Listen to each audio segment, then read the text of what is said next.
जय हिंद साथियों, आप सभी का स्वागत है आपके अपने चैनल रैंकर चैंपियन में। दोस्तों, आज जो तुम्हारे सामने ये वीडियो आ रही है, इस वीडियो का यानी कि पार्ट जो तुम्हारा आ रहा है इस वीडियो में, जो तुम्हें थंबनेल में दिख भी रहा होगा, ये पार्ट इतिहास का सेकंड है। सबसे पहले हमने क्या ख़त्म करा था, वो ख़त्म करा था हमने बौद्ध धर्म। लेकिन आज इस वीडियो में हम जैन धर्म को ख़त्म करने वाले हैं, यानी कि जैन धर्म हम स्टार्ट करने वाले हैं। तो अच्छे से इस वीडियो को देखते रहना, अपने दोस्तों और बहनों और भाइयों को शेयर भी करते रहना। ये आपका ही चैनल है, तो ज़्यादा से ज़्यादा इस चैनल को सब्सक्राइब और शेयर करें।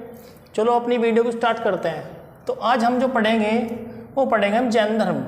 तो जैन धर्म में सबसे पहला क्वेश्चन ये बनता है कि जो जैन तुम्हारा शब्द है, जो तुम्हारा जैन शब्द है, इससे किसकी उत्पत्ति हुई है, यानी कि जैन से जैन शब्द जिन शब्द से बना है। जैन शब्द किससे बना है?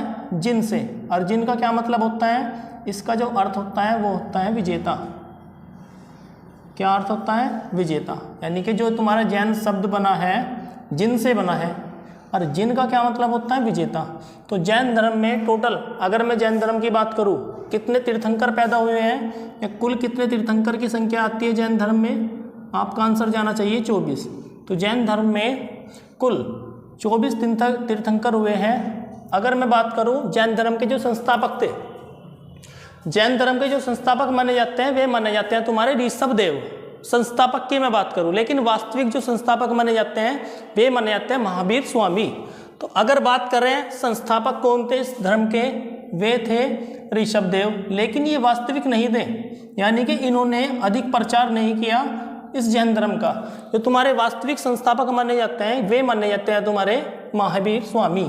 तो संस्थापक की बात करें तो जैन धर्म के जो संस्थापक की बात करें ऋषभदेव, और ऋषभदेव का दूसरा नाम देखने को मिलता है आदिनाथ। क्या नाम मिलता है देखने को? आदिनाथ देखने को मिलता है। लेकिन अभी मैंने आपको बताया ये तो संस्थापक हो गए, लेकिन रियल संस्थापक कौन थे? वास्तविक जो संस्थापक थे वे थे महावीर स्वामी। तो महावीर स्वामी की बात करें, ये तो हो गए पहले नंबर के। लेकिन महावीर स्वामी कौन से नंबर के हो जाएंगे? वे हो जाएंगे आपके 24वें नंबर के तीर्थकर। तो तीर्थकर की बात में, तीर्थकर की अगर मैं बात करूं तीर्थकर की, तो इनका जो नंबर मिलेगा देखने को तीर्थकरों में, वो मिलेगा 24वां नंबर। तो लास्ट वाले कौन है? यही है। और ये कौन है? वास्तविक संस्थापक है। अब हम बात करते हैं ऋग्वेद में जो उल्लेख मिलते हैं आपके देखने को, दो ही तीर्थकर के मिलते हैं। कौन कौन से तीर्थकर हैं वे? एक तो ऋषभदेव और एक अरसनेमी। इनके उल्लेख किस में मिलते हैं देखने को? ऋग्वेद में। ऋग्वेद कैसा ग्रंथ है? ये तुम्हारा प्राचीनतम ग्रंथ है। प्राचीनतम ग्रंथ है मानव का। मानव का प्राचीनतम ग्रंथ कौन सा है? सबसे पुराना ग्रंथ कौन सा है? ऋग्वेद। लेकिन नवीनतम की बात करें वो हो जाएगा अथर्ववेद। वेद कितने होते हैं? 4। एक तो ऋग्वेद, यजुर्वेद, सामवेद और अथर्ववेद। अथर्ववेद कौन सा है? सबसे नवीनतम। लेकिन ऋग्वेद कौन सा है? प्राचीन ग्रंथ है। तो इस ग्रंथ में दो ही के उल्लेख मिलते हैं देखने को। तो इस व्यक्ति का या इस जैन धर्म के तीर्थंकर का जो उल्लेख मिलता है ना देखने को, वो ऋग्वेद में तो मिलता ही मिलता है, साथ में यजुर्वेद में मिलता है, और भागवत पुराण में मिलता है, और साथ में किस में मिलता है? विष्णु पुराण में। तो भागवत पुराण और विष्णु पुराण की अगर मैं बात करूं, इसमें ऋषभदेव को विष्णु का अवतार कहा गया है। ये क्वेश्चन इंपोर्टेंट क्वेश्चन है कि विष्णु का अवतार ऋषभदेव को कहाँ से कहा गया है, या किस ग्रंथ में कहा गया है? भागवत पुराण और विष्णु पुराण में कहा गया है। तो सारे के सारे आपके जो डाउट हो रहे होंगे वे अच्छी तरीके से क्लियर हो रहे होंगे। तो ध्यान से और अच्छी तरीके से इस वीडियो को देखते रहना। तो हमने क्या पढ़ा? जैन धर्म पढ़ा। यानी कि जैन धर्म में क्या पढ़ा कि जैन शब्द किससे मिलकर किससे इसकी उत्पत्ति हुई है? एक जिन शब्द से इसकी उत्पत्ति हुई है। कुल कितनी संख्या तीर्थकरों की? 24। संस्थापक कौन है इसके? ऋषभदेव। लेकिन वास्तविक की मैं बात करूं वो हो जाएंगे महावीर स्वामी। तो ये मैंने आपको यहाँ तक पढ़ा दिया। तो अब पढ़ते हैं हम 23वें तीर्थंकर के बारे में। 23वें नंबर के तीर्थंकर के बारे में पढ़ेंगे। फिर पढ़ेंगे हम रियल संस्थापक के बारे में, जिनका नाम है महावीर स्वामी। तो थोड़ा सा इसके बारे में जान लेते हैं। पार्श्वनाथ कौन है? ये है तुम्हारे 23वें नंबर के तीर्थंकर। तो ये किसके लड़के थे? ये काशी के राजा अग्रसेन के क्या थे? पुत्र थे। तो इनके पिता का नाम देखने को क्या मिलता है? अग्रसेन इनके पिता का नाम देखने को मिलता है। इनकी माता का क्या नाम था? वामा देवी। क्या नाम था? वामा देवी। जब इन्होंने घर त्याग गया था, जब इन्होंने अपना घर छोड़ दिया था, तो इनकी यानी किस वर्ष की उम्र में घर छोड़ा इन्होंने? 30 वर्ष की आयु थी, तो 30 वर्ष की आयु में क्या छोड़ दिया इन्होंने? अपना गृह त्याग दिया। फिर ये कहाँ गए? संवेद पर्वत पर कितने दिन की तपस्या करी? 83 दिन की तपस्या। तो संवेद पर्वत पर 83 दिन की तपस्या की, और उसके बाद क्या मिला इन्हें? ज्ञान मिला। तो इम्पोर्टेंट क्वेश्चन ये बनता है इनसे, एक तो 2 सवाल इनसे बनेंगे। एक तो कौन से नंबर के हैं ये, तो आपको आंसर देना अगर पेपर में आता है 23वें नंबर के। तो एक क्वेश्चन ये इंपॉर्टेंट बनता है कि 4 शिक्षाएं इन्होंने दी थी, लेकिन कौन कौन सी 4 शिक्षाएं थी? एक तो अहिंसा, सत्य, असत्य और परिग्रह। तो 4 शिक्षाएं आपको इनकी याद रखनी है, और इनमें जो 5वीं शिक्षा जुड़ेगी वो महावीर स्वामी ने दी थी। उस 5वीं जो शिक्षा का क्या नाम है? उस 5वीं शिक्षा का जो नाम है तुम्हारा देखने को मिलता है आपका, 5वीं शिक्षा का नाम देखने को मिलता है आपका ब्रह्मचर्य। ब्रह्मचर्य। तो 4 शिक्षाएं इन्होंने दी थी, तो 5वीं जो शिक्षा थी वो 5वीं शिक्षा इनमें ऐड हो जाएगी, और वो 5वीं जो शिक्षा बताई थी वो बताई थी महावीर स्वामी ने। और 5वीं शिक्षा क्या नाम है? ब्रह्मचर्य। क्या नाम है? ब्रह्मचर्य। तो अब हम पढ़ते हैं महावीर स्वामी के बारे में। ये क्वेश्चन अगर क्वेश्चन बनेगा तो आपको एक तो 23वें नंबर के याद रखने कौन थे, एक इनकी 4 शिक्षाएं याद रखनी, और आपको रियल वाला याद रखना, रियल संस्थापक कौन थे और पहले नंबर के कौन थे, इतना आपको ध्यान रखना है। लेकिन अब हम पढ़ने जा रहे हैं महावीर स्वामी के बारे में। तो जैन धर्म के क्या हैं? सबसे पहला ही क्वेश्चन बनता है कि जैन धर्म के क्या हैं? वास्तविक संस्थापक है। इनका जन्म कब हुआ था? इनका जन्म हुआ था तुम्हारा 540 में। कब हुआ था? 540 में इनका जन्म हुआ था। और कहाँ से हुआ था? वैशाली में। कहाँ से हुआ था? वैशाली में।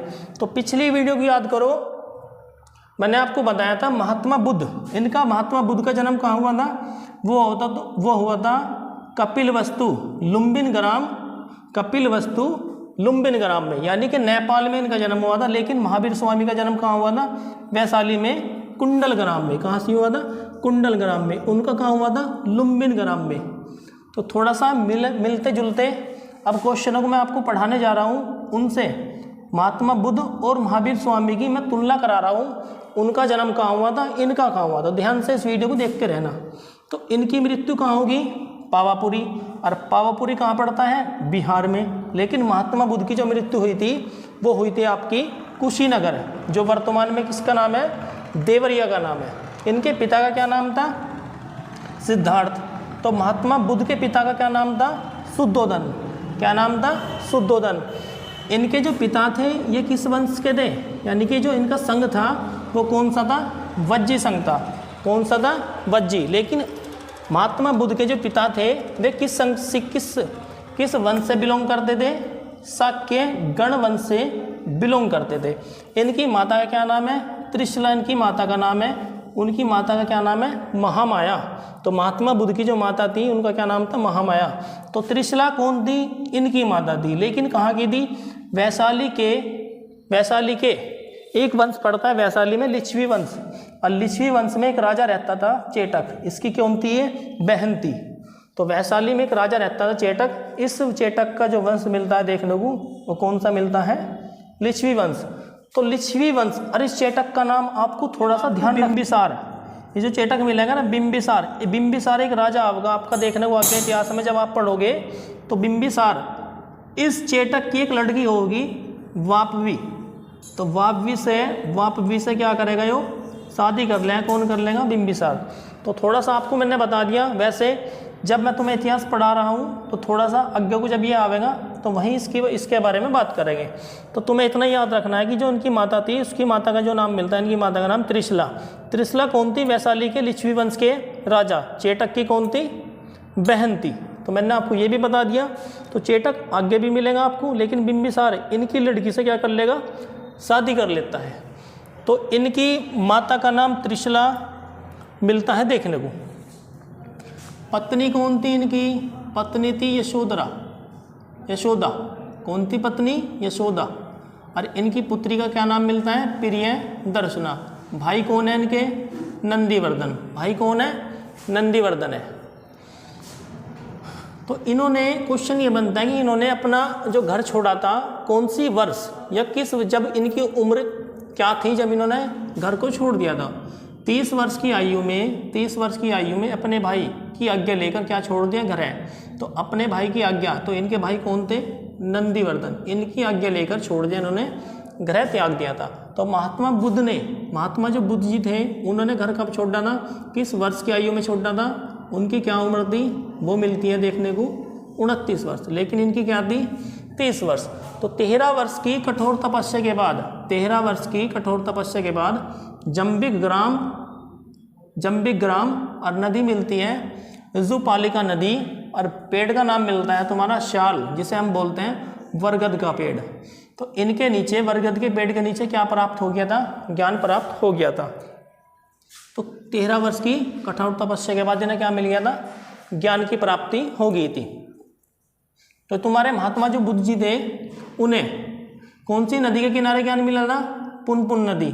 कौन सा पेड़ था, पीपल का वृक्ष। कौन सा पेड़ था, पीपल का वृक्ष। लेकिन इनका जो पेड़ वृक्ष मिलता है इसको थोड़ा सा आपको ध्यान रखना है, बरगद का। तो नदी कौन सी है, ऋजुपालिका नदी।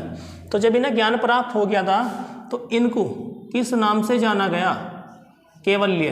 कौन से नाम से जाना गया, केवल्य। लेकिन जब महात्मा बुद्ध जी को ज्ञान प्राप्त हो गया था तो उनको जो नाम मिला था वो मिला था तथागत। क्या नाम मिला था, तथागत। तथागत का मतलब क्या बताया था कल मैंने आपको, जिसमें व्यक्ति, जिससे व्यक्ति उत्पन्न हुआ उसी में मिल जाना।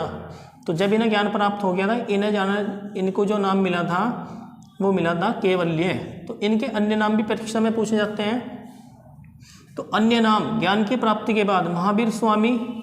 महावीर स्वामी का मतलब है महान है जो वीर, उसे बोलते हैं हम महावीर स्वामी। कैवलिन किसे कहते हैं, ज्ञानी पुरुष। जो तुम्हारा अत्यधिक ज्ञान रखता है वो व्यक्ति कौन कहलाता है, कैवलिन। यानी कि सारे के सारे किनके नाम है, महावीर स्वामी के नाम है। जितेंद्रिय किनको बोलते हैं, जितेंद्रिय का मतलब क्या है, जिसने जीत लिया हो अपनी इंद्रियों को, जिसने इंद्रियों को अपनी वश में कर लिया हो उसे बोलते हैं जितेंद्रिय।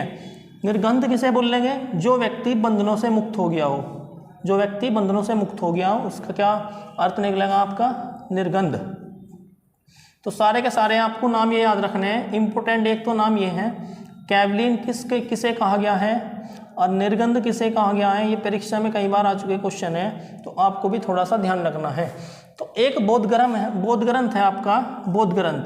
तो बोध ग्रंथ में महावीर स्वामी को निगुंठनाथ पुत्र क्या कहा गया है, निगुंठनाथ पुत्र कहा गया है। किसमें कहा गया है, बोध ग्रंथ में कहा गया है। तो आपको ये भी थोड़ा सा ध्यान रखना है। तो प्रथम उपदेश इन्होंने, अगर सवाल बनता है तो सवाल बनेगा, अगर सवाल बनेगा तो आंसर क्या जाना चाहिए आपके कि प्रथम उपदेश कहाँ दिया था, राजगीर। राजगीर का मतलब राजगृह, और पहाड़ी पर दिया था। तो पहाड़ी कौन सी थी, विपुंचल की पहाड़ी। कौन सी थी, विपुंचल की पहाड़ी। तो इन्होंने तो अपना प्रथम उपदेश राजगृह में दे दिया, लेकिन महात्मा बुद्ध ने अपना जो प्रथम उपदेश दिया था वो दिया था सारनाथ में। कहाँ से दिया था, सारनाथ में दिया था। इतना भी आपको ध्यान रखना है। तो महावीर स्वामी, ये नोट तुम्हें इंपोर्टेंट नोट हैं, ध्यान से अच्छे से देखने हैं। तो तीसरा नोट क्या है, महावीर स्वामी प्लस अन्य जो तुम्हारे तीर्थकर हैं, अन्य क्या है, तीर्थकर। इनके बारे में जो जानकारी मिलती है वो व्यक्ति देता है भद्रबाहु। कौन देता है, भद्रबाहु। और इनकी पुस्तक का क्या नाम है, इनकी पुस्तक का नाम है कल्पसूत्र। तो भद्रबाहु कौन था, भद्रबाहु जो थे इनके ही शिष्य थे, महावीर स्वामी के कौन थे, ये शिष्य थे। तो इनके द्वारा एक रचित ग्रंथ है कल्पसूत्र। कल्पसूत्र में महावीर स्वामी और अन्य तीर्थंकर के बारे में लिखा गया है इस बुक में। थोड़ा सा और रह गया है। इनकी भाषा क्या थी, इनकी भाषा थी प्राकृत, या बोलते हैं दूसरा नाम इसका क्या है, अर्धमगधी। लेकिन गौतम बुद्ध की या बोध ग्रंथ में जो भाषा थी वो कौन सी देखने को मिलती है आपको, पाली। अगर मैं जैनियों की बात करूं तो कौन सी भाषा मिलेगी, प्राकृत, या इसका दूसरा नाम क्या है, अर्धमगधी। तो प्रथम शिष्य किसे बनाया, अपने ही दामाद को इन्होंने क्या बनाया था, प्रथम शिष्य बनाया था। ये इनके जमाली कौन थे, दामाद थे। जमाली कौन थे, इनके दामाद थे। तो जैन धर्म में दीक्षित होने वाली प्रथम महिला, जैसे कि आपने पढ़ा था बौद्ध संघ, बौद्ध संघ में दीक्षित होने वाली प्रथम महिला प्रजापति गौतमी। क्या था नाम? प्रजापति गौतमी था। और किसके कहने पर बौद्ध संघ में से एंट्री मिली थी? महात्मा बुद्ध के एक शिष्य का नाम मिलता है अंगद। अंगद के कहने पर प्रजापति गौतमी को क्या मिली थी? बौद्ध संघ में एंट्री मिली थी। लेकिन अगर इस वाली महिला की बात करें, जैन धर्म में दीक्षित होने वाली प्रथम महिला कौन थी? चंदना इसका नाम मिलता है। और किसकी लड़की थी चंदना? चंपा के राजा दधिवान की क्या थी? वो पुत्री थी। तो चंपा कौन है? चंपा आपको जो देखने को मिलेगा वो मिलेगा आपको महाजनपद में। कहाँ से मिलेगा देखने को? महाजनपद में। और कुल इतिहास में कितने महाजनपद हुए हैं? 16 महाजनपद का क्या है? उल्लेख है इतिहास में। तो चंपा के राजा थे। चंपा, अगर तुमसे कोई पूछता है, चंपा एक महाजनपद है। और वहाँ के राजा कौन थे? दधिवान। कौन थे राजा? दधिवान। और दधिवान की कौन थी? वो पुत्री। और पुत्री का क्या नाम मिलता है देखने को? चंदना। चंदना कौन थी? अगर सवाल बना तो जैन धर्म में दीक्षित होने वाली प्रथम महिला कौन थी? चंदना। लेकिन अगर बौद्ध धर्म की बात करें, उसका नाम है प्रजापति गौतमी। इतना आपको समझ आ गया होगा। आगे क्या लिख रखा है? अपने शिष्य को इन्होंने कितने भागों में विभाजित कर दिया था? 11 गणधरों में विभाजित कर दिया था। तो अपने शिष्य को इन्होंने 11 गणधरों में क्या कर दिया था? विभाजित कर दिया था। तो 10 गणधरों की जो मृत्यु होगी थी महात्मा बुद्ध के समय ही होगी थी। लेकिन एक गणधर जो बच गया था उसकी मृत्यु इनके बाद हुई थी। किसके बाद हुई थी? महावीर स्वामी के बाद हुई थी। तो 10 गणधरों की मृत्यु तो महावीर स्वामी के टाइम पर होगी थी, यानी कि इन्हीं के क्या होगी थी? महावीर स्वामी के समय ही होगी थी। लेकिन जो एक बचा था गणधर, उसका क्या नाम था? आर्य सुदमर्ण। क्या नाम था? आर्य सुदमर्ण। ये जीवित रहा। और इनकी जो मृत्यु, यानी कि क्वेश्चन अगर बना कि कितने गणधर में विभाजित कर दिए थे उन्होंने अपने शिष्य को? 11। तो 11 में से 10 तो इन्हीं के समय मर गए थे। लेकिन एक ही जीवित रह गया था, जो इनके बाद इन्होंने क्या करा? इन्होंने जैन धर्म को देख रेख किया जैन धर्म का। तो जैन धर्म की मैंने आपको अभी बताई थी कितनी कुल, जैन धर्म की कुल कितनी शिक्षाएं थी? 4 शिक्षाएं थी।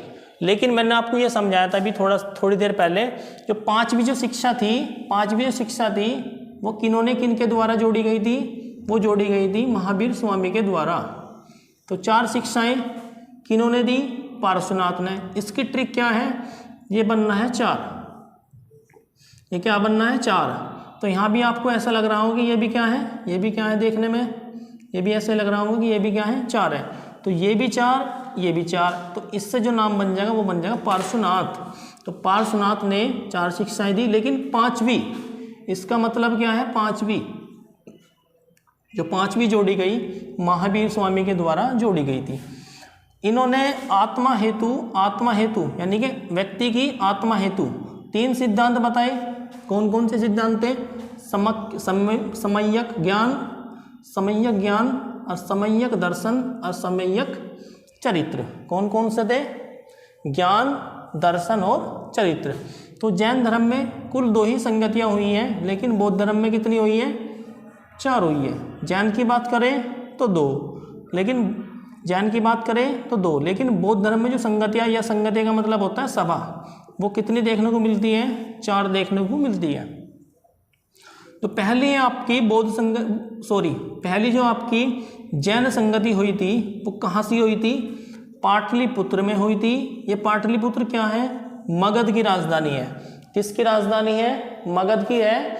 मगध की राजधानी देखने को मिलती है आपकी पाटलिपुत्र। तो कब हुई थी?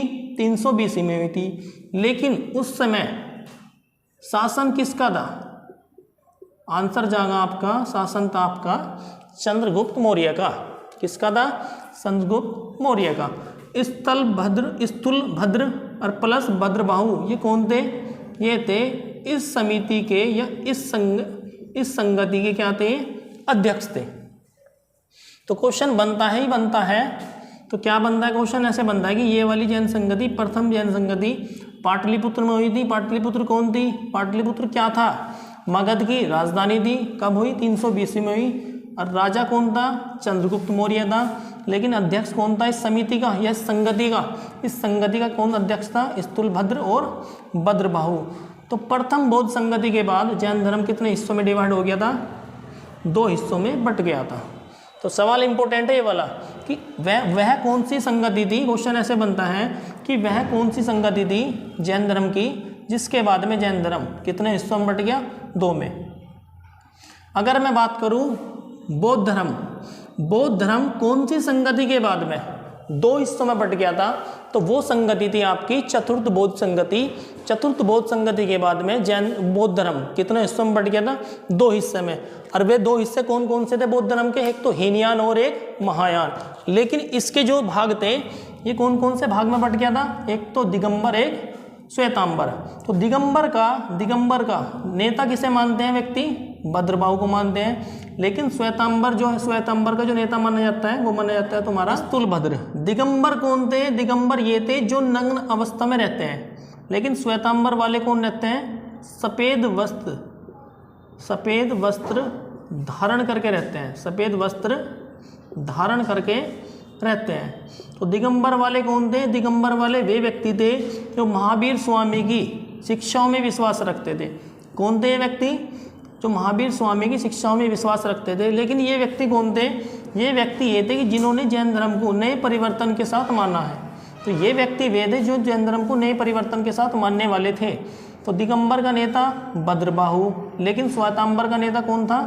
स्थूलभद्र देखने को मिलता है। तो द्वितीय बौद्ध संगति, एक तो पहली आपने पढ़ ली, दूसरी और पढ़ लो। द्वितीय बौद्ध संगति वल्लभी नगर, पहली अगर पूछता है पाटलिपुत्र।